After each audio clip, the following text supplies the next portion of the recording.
Kui sa esoteerikasse ei usu, siis sa ilmselt ei tea ka enda tähtkuju, on ju? Ma tean muidugi. Ah, Selles mõttes, et jah, tähtkujud on kuidagi lapsepõlvest saati hästi huvitavat tundunud, samuti nagu Hiina aasta ja värki, et ja et mis selle looma aastal sa oled sündinud. ja kuna ma selle juba lapsena teada sain, siis ma ei teagi, et kas tähtkuju mõjutab mind või ma ise konstrueerisin oma selle isiksuse vastavalt sellele, et ma lapsepõlvest saati teadsin, et ma olen jäär, on ju, et siis ma käitun nagu jäär. Vot see ongi jah, see astroloogia üks osa, et nagu kumb ots see on, see sama madu asi, et kumb ots see on, kas see, et sa tead seda, et sa oled jäär ja võib-olla milline on jäär, on ju. Kas see nagu teeb sind selliseks või sa oled selline ja siis see jäära nii-öelda kirjeldus vastab sellele. Ja üks astroloogia küsimus on veel see, et kas mõjutab nagu see sünniaeg nagu aastaaja mõttes või mõjutavad reaalselt need tähtede planeetide asukohad, et see on meie jaoks nagu huvitav. Sest see on loogiline küll, et see, mis ajal sa sünnid, et kas sa oled üles kasvanud nagu niimoodi, et teatud muutused su teadvuses toimuvad nagu kevadel või sügisel, et see muudab, on ju, seal on vahe sees. Et seda küll, on ju, aga need planeedid, on ju, ja siis kogu see vastuolu selle ümber, et need süsteemid on tegeliku astronoomiaga veidike nihkesse läinud nagu aja jooksul ja ma ei tea, kui palju sa sellest tead. Täpselt ei tea, ma tean, et vahepeal on mingi siuke jutt ka, et mingi tähtkujudesse lisati mingi 13 tähtkuju üldse, mis siis lööb kõik need numbrid natuke sassi, aga see, noh, seal on vist mingi palju eri suundi, et see ei ole vist see klassikaline suund, klassikaline see, et on ikkagi seda 12 märki ja siis enam-vähem need vastavad 12 kuule, on ju.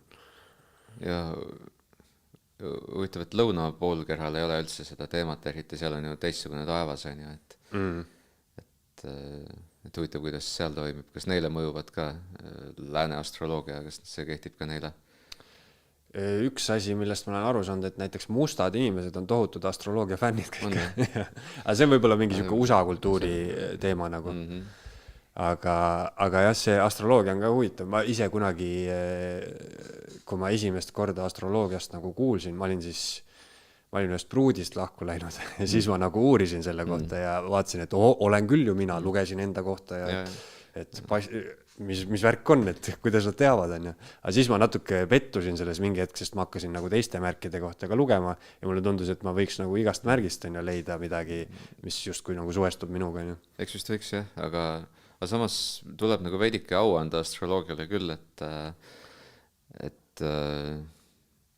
mul on mitmeid nagu häid sõpru, kes üldiselt on üsna sellised mõistuse inimesed, aga siis neil on väga oluline just eriti inimeste mingi sobivuse koha pealt see, mis tähtkujus keegi on, et ambur sobib sellega kokku mingi, et ma tean mitut inimest, kes nagu väga tõsiselt võtavad seda ja see on huvitav, et see on jah suke süsteem, et nüüd ma olen ta enda jaoks natuke taas avastanud, aga ma tahaks jah nagu, et see baseeruks mingisugusel nii-öelda kindlal tasapinnal, tahaks ikka mingit fakte või midagi, millele ma saan nagu toetuda, et see, kui öelda näiteks mulle, et sinu mingisugune, mis iganes, su 4. majas on mingisugune jäär ja sind mõjutab see sellepärast sellises valdkonnas, no see läheb nagu liiga spetsiifiliseks minu jaoks, et mul on raske seda juttu nagu tõsiselt võtta, sest seda juttu on hästi palju, seda võib ajada niimoodi ümber nurga, see võib olla hästi üldine, on ju. Ja siis enda jaoks ma olen selle tähtkujude süsteemi lihtsustanud ainult elementidesse, ehk siis 4 elementi, et mis nagu maa elemendi märk sa oled, see sinna lahtrisse ma su panen. Ja siis mulle meeldib inimeste karakterit võrrelda nii-öelda loodusega, et see vana hea näide on see, et kui sa oled näiteks õhumärk, on ju, siis tuulesuund võib päeva jooksul muutuda 100 erinevat korda. Sa võid vaadata sinnapoole, mis iganes on ju. Aga kui sa võtad näiteks maa, siis maa muutumine, et maa oma kuju muudaks, näiteks mingi laamadel põrkumine, kui tekib vulkaan või lahknemine, see võtab tuhandeid, miljoneid aastaid on ju. Ja siis ma nagu sellest loon inimese kohta, toon mingi paralleeli lihtsalt, et õhumärk väga kiiresti võib sinu arvamust muuta, mis on samas, ei ole head ega halb olemas, on ju, et sa oled hästi hea orienteeruja sukses ideemaailmas, kui sa oled maamärk, siis siis sa oled nagu mingis mõttes väga jäärapäin, et sinu arvamust on väga-väga raske ja väga pikalt läheb selleks aega, on ju. Ja see lähtub ka kõik sünniajast. Jah. Et ma olen lihtsalt enda jaoks selle nagu elementidesse ära lihtsustanud, et et siis mulle tundub, et seal nagu midagi on, et siukseid üldiseid karakterijooni ma võin näiteks eeldada sinu kohta, kui sa ütled, et sa oled jäär, on ju. Et see on tulemärk, aga noh, eeldada, et mis värvi sokid sulle meeldivad, see on nagu liiga spetsiifikasse läheb ära.